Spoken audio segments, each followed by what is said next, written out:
Saudara Perdana Menteri Benjamin Netanyahu mengumumkan telah memerintahkan pasukan pertahanan Israel untuk meningkatkan serangan dan kekuasaan terhadap Hizbullah pada Senin waktu setempat.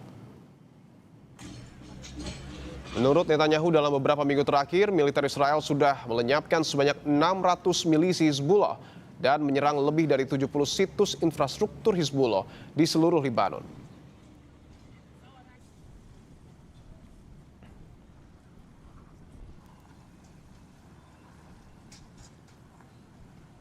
אנחנו במלחמה עם חיזבאללה.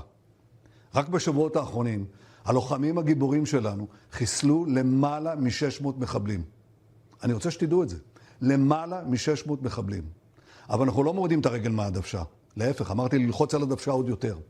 אנחנו נכה בהם, נכון, הם יורים עלינו רחפני סיב, יש לנו צוות מיוחד שעובד על זה, וגם את זה נפתור. בינתיים אתם מגלים חוסן, אני רוצה לברך את תושבי הצפון, חוסן שמעורר השראה אצל כולנו.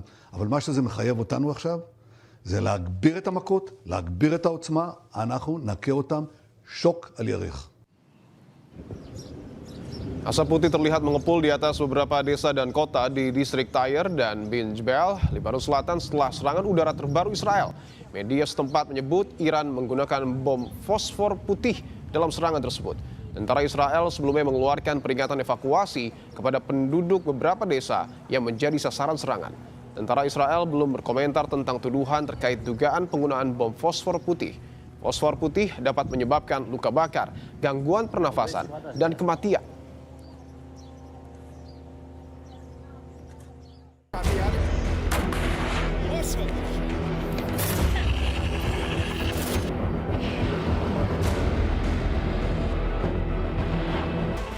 ما به یک جمع‌بندی رسیدیم امر درستی است، اما اینکه بگیم که این به معنای این هست که امضای یک توافق قریب الوقوع است، کسی نمیتواند چنین ادعایی بکند به همون دلایلی که بخشش خودتون گفتید. Besarnya hambatan AS Iran untuk berdamai disinyalir karena besarnya penolakan Israel atas kepemilikan senjata nuklir Iran. Perdana Menteri Netanyahu bahkan dikabarkan sempat bersitegang setelah Trump hentikan rencana serangan terhadap Iran atas permintaan sejumlah negara Arab di kawasan Teluk.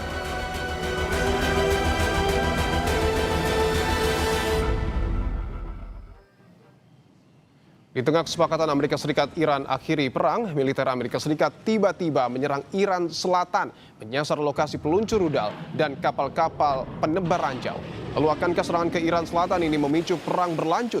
Kita bahas bersama dosen ilmu politik Universitas Udayana, Evata Filomeno Duarte, melalui sambungan Zoom, dan juga sudah hadir pakar PPAU alumni USR World College, Marsma Purnawirawan Agung Sasongkojati, yang sudah ada di studio. Pak Agung dan Mas Evata, selamat petang semua. Baik, saya ingin terima kasih. Saya ingin ke Pak Agung terlebih dahulu, Pak, bahwa sudah ada angin segar sebenarnya negosiasi antara Amerika Serikat dan Iran yang seolah berjalan lancar, tetapi Amerika Serikat tiba-tiba menyerang Iran Selatan. Apakah ini pertanda bahwa perang akan kembali dimulai? Sebaiknya kita melihat ke konstruksi daripada apa yang terjadi. Ya. Perundingan berjalan itu adalah diplomasi. Diplomasi berjalan, namun di dua belah pihak saling mengutarakan hal-hal yang berbeda. Meskipun kita tahu di dalam diplomasi itu sebagian besar daripada keinginan Iran terakomodasi, namun pada prakteknya Trump sebagai, dia nggak tahu, dia jadi juru bicaranya Amerika, mengatakan bahwa tidak ada soal nuklir tidak bisa ditawar, soal apa bisa ditawar. Tapi di sisi lain dari pihak Iran menyatakan bahwa tidak seperti itu, jadi belum mencapai ini. Namun di sisi lain juga ada pihak lain, ya pihak militer. Ya. Di dalam satu sisi adalah Garda Revolusi atau RGC, dan ada Angkatan Laut Amerika di Teluk. Nah, kejadian yang sesungguhnya adalah pada saat kemarin tanggal 25 adalah kapal-kapal RGC itu bergerak, ya menurut klaim mereka itu adalah bergerak di dalam patroli ini. Tapi masalahnya ada SOP atau standar operating procedure bagi Angkatan Laut Amerika. Kalau kapal itu mengarah sampai jarak tertentu dengan menuju ke arah pasukan atau mengarah kapal yang di sana, maka mereka harus melakukan tindakan. Ya. Maka pesawat F-18 yang patroli di atas menghantam kapal yang dianggap akan mengganggu. Itu tidak memasang ranjau, itu kapal, karena kapal-kapal ini punya dual fungsi, dia bisa memasang ranjau, dia bisa menembakkan rudal anti kapal juga. Yeah. Jadi dia ditembak oleh pesawat F-18 yang patroli di situ. dan yang take off dari USS Abraham Lincoln nggak salah. Ya. Kemudian dari pinggir pantai itu ada rudal yang ditembakkan ke pesawat-pesawat itu. Artinya ada serangan balasan dari kedua belah pihak. Kemudian dari kapal balik pakai tembak rudal jarak jauh untuk menghantam tempat itu. Jadi sebetulnya adalah menurut versi yang mungkin kita pertimbangkan adalah sebetulnya adalah dianggap bahwa kapal-kapal Iran ini memprovokasi. Apakah ini kebetulan? Tidak. Ya. Karena kebetulan kita tahu juga bahwa kemarin perunding dari Amerika, perunding dari Pakistan, dan perunding dari Iran bertemu di Qatar. Ya. Kalau sampai itu berarti ini menunjukkan di Garda Revolusi, IRGC menunjukkan bahwa mereka ikut pada perundingan, tapi mereka tidak sepenuhnya patuh. Amerika juga merespon bahwa mereka juga punya militer yang siap tindak. Jadi ini tit-tat very kecil yang memberikan suatu, saya tidak tahu, angin segar atau memberikan suatu efek yang digunakan oleh masing-masing pihak untuk ke dalam negerinya dan untuk keluar. Tapi bagi kita dilihat adalah Amerika menyerang, padahal mungkin duduk perkara tidak seperti itu. Baik, saya ingin ke Mas Evata, letupan kecil yang kemudian terjadi di Iran Selatan ataupun di daerah Teluk, apakah ini juga sangat berpotensi untuk kemudian membuat perang kembali berlanjut? Baik, Amerika Serikat dalam kesempatan ini memainkan satu operasi ya. Amerika berupaya semaksimal mungkin untuk membutakan mata dewa. Jadi saya merasa bahwa pulau atau kota Bandar Abbas ini bukan kota sembarang. Di dalamnya itu berisi berapa sistem pertahanan anti udara. Dan yang paling krusial adalah radar. Kita tahu bahwa Amerika Serikat sebenarnya sudah mempersiapkan operasi Sledgehammer Jilid 2. Dan ketika kota ini diserang, ini bukan hanya untuk membuktikan bahwa Amerika mempersiapkan skenario apabila nanti diplomasi gagal, tetapi Amerika juga menyelipkan rencana bahwa ke depan harus ada serangan yang lebih kuat daripada serangan di Bandar Abbas. Maka dalam diplomasi koersif seperti ini, kita bisa melihat bahwa sebenarnya Amerika mempersiapkan skenario tersebut. Dan catatan yang kedua adalah kita melihat bahwa sebenarnya ada isu ya terkait dengan bagaimana diplomasi ini berlangsung. Salah satunya adalah pencairan aset sekitar kurang lebih 12 miliar US dollar terkait dengan situasi perang kali ini yang nanti akan ditransfer ke Iran. Dan ada juga informasi dari intelijen yang bocor bahwa Iran dipaksa harus menuruti keinginan Amerika Serikat dalam diplomasi di Doha, Qatar ini. Dari tempatnya saja sudah di Qatar, terus juga lokasi serangannya juga terlihat sangat presisi, dan juga kita melihat bahwa Amerika sama sekali tidak memiliki standing point untuk mundur dalam katakan kalau tidak ada good deal maka no deal. Nah ini dia. Jadi saya melihat bahwa ada semacam kesinambungan dari kedua belah pihak, ya terutama dari yang dipersiapkan Amerika, dan Amerika tahu bahwa mereka harus melakukan tekanan lebih keras lagi agar Iran menuruti apa yang menjadi keinginan mereka. Saya ingin tegaskan dulu Mas Evata, serangan Amerika Serikat ke Iran Selatan ini artinya sudah direncanakan sebelumnya?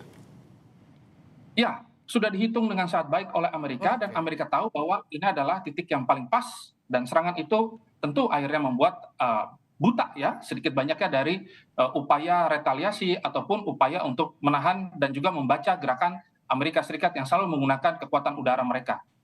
Oke, menarik kalau kita berbicara soal pernyataan dari Mas Evata, Pak Agung. Tapi pertanyaannya, apakah serangan yang sudah terencana ini menurut Mas Evata ada kaitannya juga dengan keinginan Israel yang menginginkan Amerika Serikat untuk tetap menyerang Iran? Tidak secara langsung, karena praktisnya Israel sekarang kan sudah dikeluarkan tidak dilibatkan dalam sebagai core perundingan. Israel agak diabaikan sekarang, tampak dari pernyataan dari beberapa pejabat Israel menyatakan bahwa Israel pun sudah tidak dihubungi langsung, sehingga Israel mendapatkan informasi mengenai perundingan itu lewat jalur lain, jalur diplomasi. Jadi tidak ada lagi dihubungi seperti kemarin perundingan pertama, di mana wakil presiden Amerika menghubungi langsung Netanyahu pada saat perundingan. Nah sekarang sudah tidak. Karena pertama perundingannya lewat surat kan kemarin, baru mulai perundingan bicara ketemu lagi di Qatar. Untuk soal, saya kira yang di Qatar itu mengenai aset yang dikembalikan. Karena dari 25 miliar dolar yang ditahan di Qatar itu dia diminta separuhnya dulu sama Iran. Tapi seperti yang dikatakan Pak Evata tadi, bahwa siapa mendulu semua merencanakan. Israel merencanakan, karena jawaban dari Israel, Iran merencanakan dan Amerika merencanakan. Amerika merencanakan kalau ada ini saya akan lakukan ini. Tapi si Iran pun juga, karena gini, sekarang dalam kondisi seperti ini tuh setiap pihak masing-masing memerlukan amunisi untuk operasi informasi.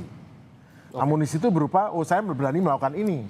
Sementara di Iran sendiri dia melakukan ini untuk, berarti ada tindakan ya, ada ledakan, betul ada ledakan, tapi kami berhasil merusak kapal ini, kapal itu. Yang kalau dicek juga susah. Dan pula sebaliknya, Amerika mau ngecek juga susah juga. Apa yang dihancurkan, diledakkan, karena juga mungkin yang memang sebagai kan alasannya untuk menyerang balik itu pasti ada radar yang diaktifkan. Nah, radarnya mungkin radar yang memang sengaja diaktifkan atau kemudian diaktifkan dikematikan, kemudian berpindah tempat, kita nggak tahu. Tapi menurut saya Iran juga nggak semudah itu menggunakan radar, habis itu dia tetap diam di tempat, pasti radar itu dipindahkan sehingga sasaran berubah.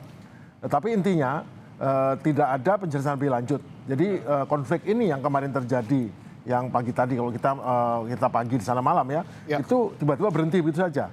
Tidak dilanjutkan karena masing-masing pihak memang hanya membutuhkan sesi ini untuk bahwa Amerika tetap punya gigi, Iran tetap punya gigi. Tentu berita yang kita lihat di media sekarang kan berita dari media barat nih. Kita harus melihat juga berita di sisi lainnya apa bunyinya. Mungkin bunyinya bukan soal diserang Amerika atau mungkin malah biar kelihatan bahwa Amerika ini selalu melanggar perjanjian atau bagian, tapi masing-masing kan dioprek atau diolah. Tapi saya ingin ke Mas Evata bahwa ada pernyataan yang cukup menarik. Saya ingin ikuti pernyataan dari juru bicara senior Angkatan Bersenjata Iran yang menyatakan jika Amerika Serikat dan Israel kembali menyerang Iran, respon Iran akan melampaui batas kawasan dan akan jauh lebih kuat. Apakah serangan ini juga bisa meletupkan kembali perang ke depan, Mas Evata? Ya, sampai hari ini, meskipun kita berpikir bahwa genjatan senjata itu identik dengan perdamaian, pada ujung-ujungnya sebenarnya semua pihak sedang mengokang senjatanya masing-masing. Dan perang itu terjadi setiap harinya, tetapi laporan itu tidak banyak yang diangkat karena ada serangan-serangan yang memang tidak dianggap menjadi satu serangan yang itu besar. Nah, maka ketika kita mendengar ya tadi statement bagaimana kita memandang hal ini, apakah ke depan akan ada serangan lebih besar lagi? Ya, satu-satunya opsi yang bisa dilakukan Iran kali ini adalah mempertahankan diri mereka dan melakukan serangan balik. Melakukan serangan balik? Iya, melakukan serangan balik. Retaliasi yang sama ini tujukan kepada negara-negara yang berada di wilayah Teluk, itu sudah bocor informasinya pada intelijen Amerika. Maka serangan di Bandar Abbas ini, kita tahu bahwa ketika serangan yang cukup presisi yang dilakukan oleh Iran, itu tidak lepas karena kecanggihan radar. Ini menjadi pemandu mereka di udara. Nah, maka dari itu ketika ini dihancurkan, minimal kemampuan mata mereka berkurang. Nah, maka kita bisa melihat bahwa skenario diplomasi gagal dimainkan dari kedua belah pihak. Saya melihat mereka masih berada pada posisi keras-kerasan dan cukup berbahaya sekali terkait dengan masalah Hormuz dan juga rantai pasok serta energi ke depan. Baik. Tentu yang menarik juga bahwa Iran dalam tanda kutip mengancam secara keras bahwa juga tidak akan takut untuk kemudian menyerang sekutu Amerika Serikat yang berada di Timur Tengah. Pertanyaannya apakah hal ini akan terjadi? Kita akan bahas usai jeda, saudara, bersama dengan Mas Evata dan juga Pak Agung Sasongkojati. Tetaplah di Kompas Petang, saudara.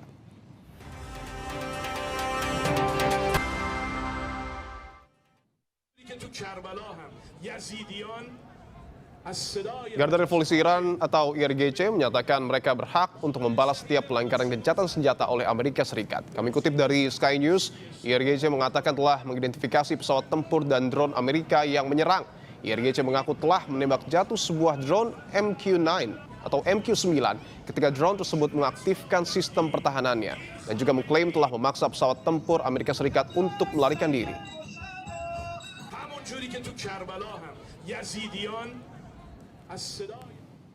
Kita kembali lanjutkan dialog, saudara, bersama dengan Pak Agung Sasongkojati dan juga Mas Evata Filomeno Duarte. Saya ingin ke Pak Agung terlebih dahulu.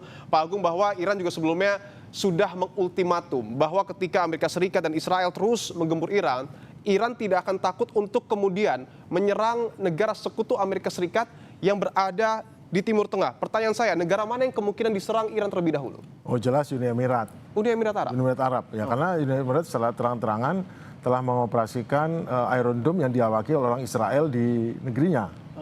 Dan juga Uni Emirat Arab yang secara terang-terangan menyalahkan Iran, padahal Iran sendiri saat itu diserang oleh Amerika dan Israel. Jadi tidak pro-Iran lah Uni Emirat. Itu yang pertama. Kemudian yang kedua adalah mestinya Qatar. Tapi masalahnya Qatar kan sudah bertindak dengan lebih baik menjadi pendamai ya. Dan Asia pendamai. Tapi yang paling memang Uni Emirat. Cuman masalahnya sebetulnya yang dilakukan sekarang ini kelihatannya memang bukan dimaksud serangan besar, itu bukan serangan ini, karena ini jelas serangan saling bersambut. Artinya Iran nggak ngaku kan menembak jatuh pesawat pengintai Amerika berupa drone kan, itu ditembak jatuh. Kemudian habis itu dibalaslah diserang yang menembak jatuh itu dengan pesawat F-18. Sementara juga ada gerakan-gerakan daripada kapal-kapal kecil Iran, yang kapal-kapal penyebar ranjau selalu menangkap kapal-kapal rudal itu yang cepat itu juga ditembak jatuh, ditembak dengan pesawat F-18 memang patroli di situ. Jadi kejadiannya itu seperti itu. Jadi artinya itu adalah memang kejadian yang ada sebabnya. Ada orang yang menembak, ada yang ditembak, nembak. Jadi kalau itu tidak kategori serangan yang terencana yang dimaksudkan mengenai dianggap akan dibalas. Tapi balasannya sudah di tempat. Jadi seperti orang tembakan pistol kan. Ini bukan tembakan meriam, hanya tembakan lokal ini. Karena sesungguhnya tapi yang paling penting di dalam masyarakat Amerika yang selalu Trump tuh berkata tidak sepenuhnya benar adalah karena sesungguhnya sekarang ini perundingan ini ada namanya strategic retreat atau gini, controlled retreat. Jadi mundur dengan terkendali. Tapi dibungkus Amerika menjadi kemenangan diplomasi. Karena para pendukung Amerika itu sangat alergi sama kata-kata mundur, kalah, tapi mereka kebohongan apapun yang disampaikan oleh Trump, khususnya kata-kata seperti ini adalah kemenangan diplomasi diambil sama dia. Padahal bukan kemenangan diplomasi, ini diplomasi terpaksa diplomasi karena mereka nggak punya pilihan lain. Kalau nggak dia akan hancur lebur ekonominya. Itu yang Baik. Saya ingin ke Mas Evata. Saya ingin minta analisa Anda, Mas Evata, terkait dengan ultimatum Iran yang menyebut tidak akan takut untuk kemudian menyerang sekutu Amerika Serikat, negara-negara yang berada di Timur Tengah. Anda sepakat kalau Uni Emirat Arab mungkin saja diserang Iran ketika kondisi memang semakin memanas? Ya, menjadi sangat logis Uni Emirat Arab, Saudi, dan juga negara-negara yang notabene bersekutu dengan Amerika Serikat atau memiliki hubungan diplomatik terlalu kuat, apalagi sampai mengganggu Iran itu sendiri, maka Iran tentu mengatakan bahwa mereka semua adalah target yang sah, tidak jadi masalah begitu. Begitu juga dalam serangan hari ini Amerika mengatakan bahwa mereka melakukan opsi untuk mendefense diri mereka.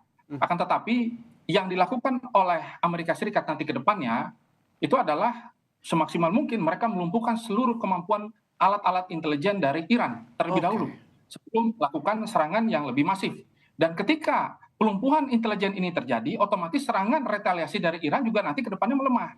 Dan saya mengambil logika demikian. Maka dari itu, ke depannya yang dilakukan oleh Iran harusnya mempersiapkan selain strategi terkait dengan masalah perekonomian mereka dan jalur-jalur perdagangan yang baru, kita perlu melihat bahwa ternyata Amerika cukup pede setelah datang ke Cina dan juga Rusia datang ke Cina kemarin begitu. Amerika merasa bahwa sudah memegang kartu truf, banyak negara yang memiliki hak veto merasa bahwa Iran tidak boleh memiliki nuklir.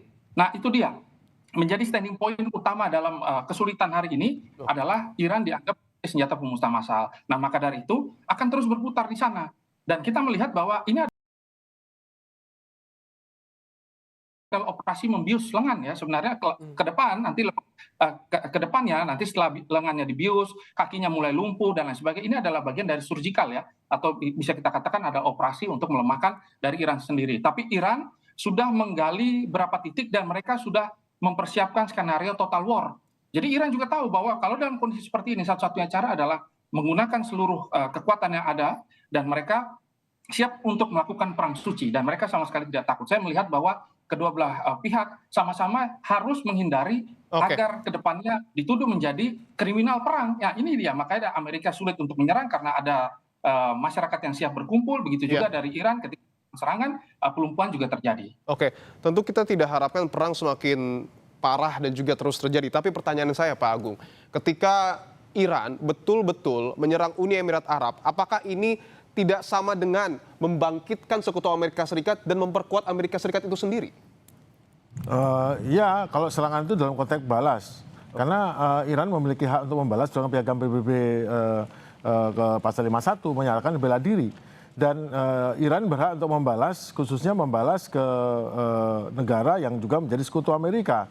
Karena pada prakteknya memang sebagian daripada pertahanan udara Amerika berada di Uni Emirat, dan memang Uni Emirat secara terang-terangan pernah menyerang. Jadi dan itu adalah bagian daripada strategi perangnya. Jadi boleh-boleh saja. Kalau nyatanya sekarang Israel menyerang Lebanon tiap hari, sebetulnya sama saja dengan Iran menyerang Uni Emirat tiap hari.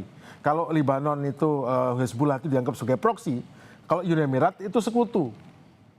Sekarang menurut Anda bagaimana? Kan juga sekutu itu kan sah juga menjadi saran, karena mereka secara tidak mendukung ini. Mereka menyerang Iran, mengatakan menuduh di PBB bahwa ini adalah melanggar banyak hal, ya tentu Iran sah. Jadi sejauh ini tidak ada yang menyalahkan Iran dalam menyerang Uni Emirat. Itu hanya secara politik menyalahkan, tapi secara undang-undang hukum internasional tidak. Karena memang pangkalan udara Amerika, pangkalan lainnya ada di Uni Emirat. Jadi nanti yang diserang tentunya tidak Uni Emirat sebagai suatu mungkin gedung-gedung sipilnya, tapi yang diserang adalah fasilitas-fasilitas tentu militernya khususnya yang terkait dengan Amerika. Baik. Saya ingin ke Mas Evata, ketika kita melihat situasi yang terjadi di Iran Selatan dan kita tahu juga bahwa Israel sebenarnya memang ingin Amerika Serikat menyerang Iran. Peran Israel ke depan akan seperti apa? Apakah akan terus memprovokasi mungkin Amerika Serikat untuk terus menyerang Iran? Ya. Pertama, mungkin istilah memprovokasi ini menjadi sangat-sangat ambigu ya. Padahal sebenarnya memang sedari awal kita harus memisahkan Israel. Bukan memisahkan Israel dalam aliansi terhadap serangan ya, tapi dalam kondisi kali ini Israel merasa bahwa perlindungan terhadap warga negara mereka menjadi hal yang ultimatum. Maka serangan terhadap Hizbullah ya dan penguasaan wilayah-wilayah selatan Lebanon itu dianggap hal yang menjadi bagian dari defense doktrin mereka. Akan tetapi ke depan kita melihat bahwa sebenarnya ada beberapa semacam kode-kode yang disampaikan oleh Donald Trump bahwa dia ingin menjadi Perdana Menteri dari Israel itu sendiri. Ini sebenarnya kalau dibaca secara politik atau real politik, pada dasarnya kedua belah pihak ini saling menopang satu dengan yang lainnya. Maka ketika bahkan kalau saya baca, Amerika Serikat meminta agar Israel jangan loyo, Israel harus melakukan serangan yang lebih luar biasa karena kedepannya kemenangan sudah ada di depan mata. Itu yang disampaikan oleh Donald Trump. Jangan sampai Israel melemah atau tidak mengeluarkan kemampuan mereka sama sekali. Dan kita juga harus terbuka bahwa sebenarnya ada kurang lebih 105 ton senjata ya, kurang lebih itu sudah ditaruh di Israel dan nanti itu bisa menjadi bagian dari serangan upaya untuk melawan Iran itu sendiri. Maka sebenarnya Amerika Serikat sudah mempersiapkan segala sesuatu dan skenario-skenario ini sebenarnya bisa kita baca dengan baik apabila kita cukup teliti ya melihat bagaimana sindiran-sindiran politik ya, ejekan-ejekan yang ada sebenarnya menjadi pesan bahwa Amerika dan Israel sudah mempersiapkan sesuatu yang cukup besar. Pertanyaan terakhir saya ke Pak Agung, kalau kita melihat tentu kita tidak harapkan sekali lagi terjadi perang semakin parah, tapi kalau Amerika Serikat dan Israel tetap ngotot untuk kemudian menyerang Iran, apakah ini semakin menjauhkan kesepakatan damai ataupun kesepakatan untuk mengakhiri perang antara Amerika Serikat dengan Iran? Amerika tidak ngotot menyerang Iran. Israel yang ngotot menyerang Iran karena dalam pandangan Israel tidak ada tempat bagi kemungkinan ancaman. Tapi bagi Amerika yang penting sekarang adalah pada saat kondisi sekarang di mana ekonomi resesi makin membesar dan banyak hal menjadi terganggu karena Selat Hormuz, maka yang penting adalah Selat Hormuz terbuka. Kemudian yang kedua, aliran minyak mengalir, turun harga minyak dalam negerinya, kemudian pupuk bisa tersalur dengan baik. Itu yang penting.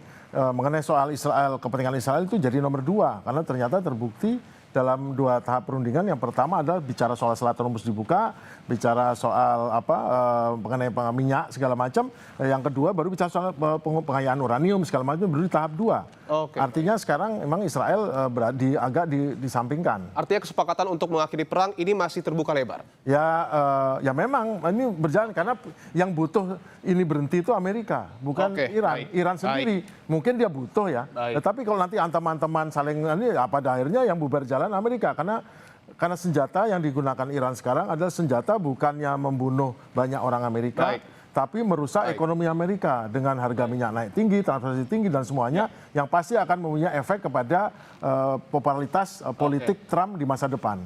Tentu kita harapkan bahwa kesepakatan untuk mengakhiri perang segera disepakati antara kedua belah pihak. Terima kasih Bapak Agung Sasongkojati telah hadir di studio dan juga terima kasih Mas Evata Filomeno Duarte telah bergabung melalui sambungan Zoom di Kompas Petang.